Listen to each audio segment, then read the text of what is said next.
Just watch Jaylen Warren go about his business right here. Maybe we'll talk about Pickens more. We should, if they just fed him a little bit more. If they want to get to the playoffs. An excellent job right here. Good double team, and here comes Sayamalo to clean it all up. They're running it with power. This video is going to be a film breakdown reaction of Brian Baldwinger's breakdown of the Steelers versus the Bengals game, and specifically why the Pittsburgh Steelers offense was actually able to do something and put up points and destroy the Bengals defense. Go follow him at Baldy NFL. He's a former NFL player, and now he does film breakdowns and stuff like that, talks about football, and does a great job. Go follow him, but this is my reaction, criticism, and everything about this game. Also, make sure you subscribe to my channel with notifications on so you can get more content like this. Let's get right into it. Just watch Jaylen Warren go about his business right here. I mean, I don't care. Rocky Blyer, Merrill Hodge, they would appreciate that kind of blocking. Like this guy, when he hits you, he moves you. He's got unbelievable power. Like you watch this shot right here to Jermaine Pratt. Like you just don't see decleaters like that. Jaylen Warren, whether he's a lead blocker, whether he's a blitz pickup, if it's running the ball, running through people, Jaylen Warren has got it. So that first clip, you can see Jaylen Warren blocking. And I wanted to put that as the very first clip in the film breakdown because the big theme this week before the matchup against the Bengals, all the talk was on George Pickens not blocking and him not blocking for Jaylen Warren.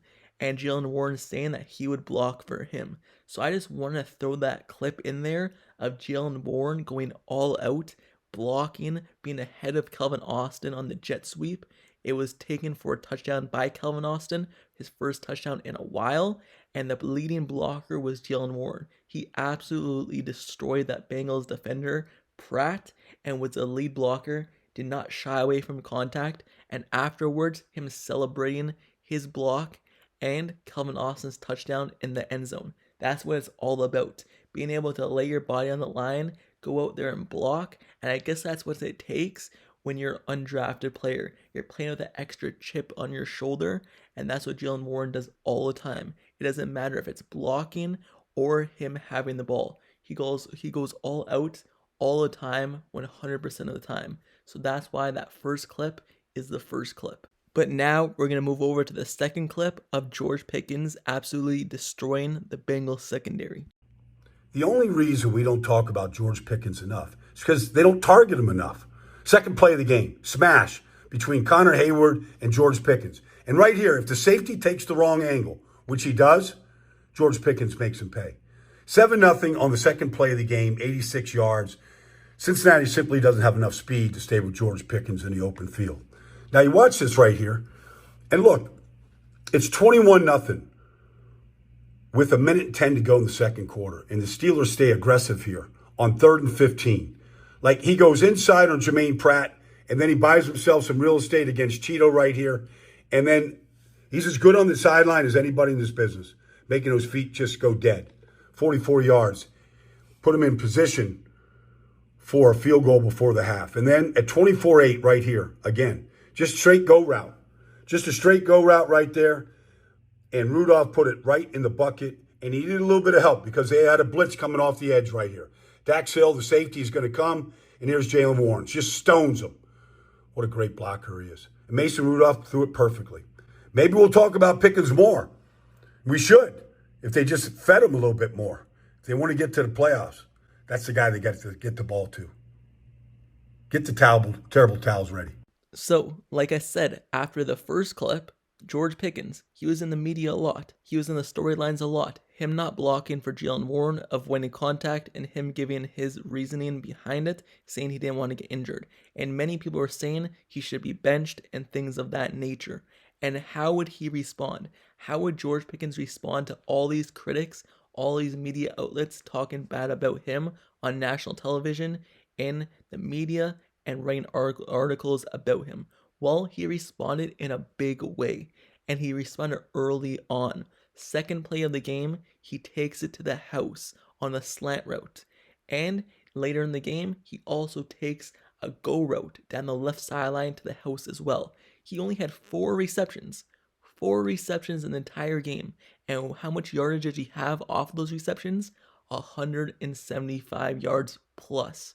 So with him, he responded in a big way, and he shut down all the critics that said he should be benched and all the critics about him. He had a huge game after everyone was talking trash about him. Yes, you could talk about his blocking, but you can't deny the talent that he has on the field. And just like Brian Baldwinger said, the reasoning of why we don't talk about George Pickens more in terms of actual highlights is because he does not get targeted. He does not get those receptions because the quarterback play, the offensive play. But when he does get targeted and the targets are actually on target, not just targets, but actually on target to him, he's able to be a big play receiver. And that's what we all want. We know what he could do. We know what he's capable of, but we just need him to get the ball in his hands to give him a chance. 50-50 balls or more like 75-50 balls, 75-25 balls for him. So give him a chance, put it in a good position, and he'll do what he did against the Bengals most of the time. He started off the season great, he slowed down, but hopefully he's able to pick it up towards the end and shut out all the critics. Now, moving over to the next clip, it's the run offense, how the run offense is able to succeed.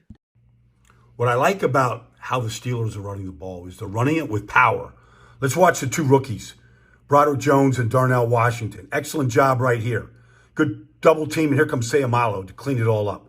They're running it with power, and Najee is benefiting from it. Like this goes back to Chuck Noll's days, just the inside trap. There it is. And then you pass over with Moore right there, and Broderick Jones, and now Najee is onto the safety. This is how they got to run the ball. Counter tackle trap. Here comes Dan Moore. All right, you're going to see Najee take a little counter step, and then all he's doing is setting up this block with Moore. All right, Cole right there. Again, Najee onto the safety. They got to keep running it with power just like that. Maybe they can run themselves to the playoffs. Man, the Steelers' run offense started off bad this season. It looked like they didn't know what they're doing. The offense line looked like they didn't know what they're doing. But it picked up, and it picked up real fast. And now that's the cornerstone of the Steelers' offense. That's something you know you could rely on. And the offensive line actually looks like they know what they're doing when they're on the football field. And their scheme blocking has been so much better. The power and the movement they're able to create for these running backs, creating holes, has been so much better. And just in the short clips that you could see right here, you see the pulling guard in Sayamalu, you see the pulling tackle in Moore going from the left side of the offense line all the way to the right. You see the tight end and Broderick Jones, Darnell Washington, you see all those guys blocking and doing what it takes to secure a run and a positive run for either Najee Harris or Jaylen Warren. So this blocking and the scheme that their offense line is actually able to do and actually able to succeed in is what's leading to this Najee Harris and Jaylen Warren outburst this late in the season, and what's propelling the Steelers offense. If their run game isn't going to get going, their offense doesn't have a chance. So they rely on this run game, and they're actually able to perform. So this blocking is what's leading them towards winning games and towards their running backs getting yardage. And I just want to throw these clips in here and give this kind of reaction to Brian Baldwinger's breakdown of this because they're doing a great job. But now, enough with the offense destroying the Bengals defense. Let's move over to TJ Watt absolutely wrecking havoc. Let's watch TJ Watt go about his business here on Jonah Williams in this game. Because when he turns the corner, now watch, his hands are in good shape. Now here comes the dip. All right? Now he's got him where he wants him right here because his left arm is free. Now he can get to Browning. All right? And comes up off the ground and forces his forced fumble and his 17th sack. I mean, he might lead the league in sacks for his third different time in his career. Here comes a little twist stunt with him and Cam Heyward. Now, it's not just about sacks. It's about this type of effort because this is the type of effort that makes a quarterback not even look at where he's throwing. All he wants to do is avoid the hit so Patrick Peterson gets a freebie. Like it's everything. It's down here on 4th and 1 right here. Down 21-0. The Bengals trying to get on the board before the half, and here he comes. You think Jake Browning maybe was affected by that hit? Joey Porter does a great job defending the pass. Keeps out of the end zone. And then just this, the quickest route to the quarterback is a straight line. You want to give him the inside, he's going to take the inside and get to Browning. And he's a total complete player. The run, he's got interceptions, he drops into coverage. It's more than just rushing a quarterback. He's a true outside linebacker. We all know TJ Watt, he should be Defensive Player of the Year. He might not win it because the Steelers might not make the playoffs, but that doesn't stop it from being TJ Watt's award. He should be winning Defensive Player of the Year, of course, this season. Without him on the Steelers, their defense stands no chance. You see him wreaking havoc on the quarterback, on the defense, on the offense, week after week, and he's what's propelling the Steelers to victory for the defense. He's the one consistent factor of the Steelers defense. When everything else goes wrong this season, he was the one person who is always consistent in what he does, and that benefits the Steelers team in general whenever he does. And the big thing is always the stat sheet.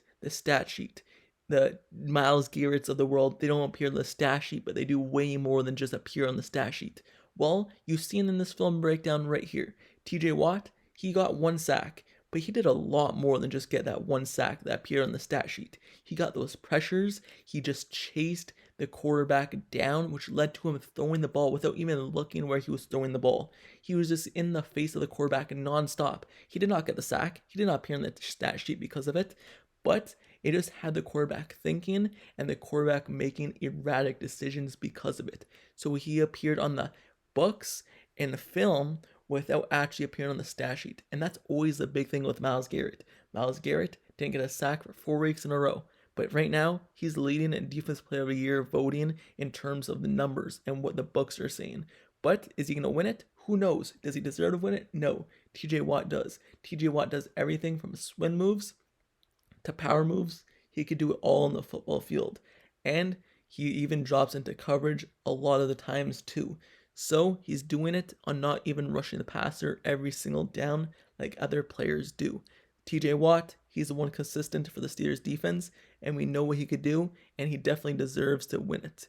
He's been leading the league in sacks every single year that he's been healthy. Last year he wasn't healthy, didn't lead the league. This year he is healthy again, and he's leading the league. It's going to be the 3rd time him leading the league in sacks, and that's the first player ever to do so 3 seasons of their career, ever. Not even Reggie White or any other player like that. TJ Watt's only one if he does so. So with that being said, that's the end of this video. That's the end of this film breakdown. But this is the real reason why the Pittsburgh Steelers offense and their defense were able to shut down and destroy the Cincinnati Bengals on Saturday. So I hope you enjoyed. If you did, don't forget to subscribe to the channel.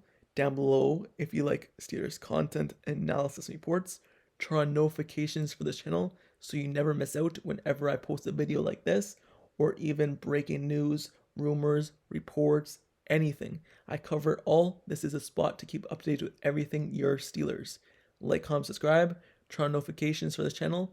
I'll see you guys all later. Till next time, I'm out. Peace.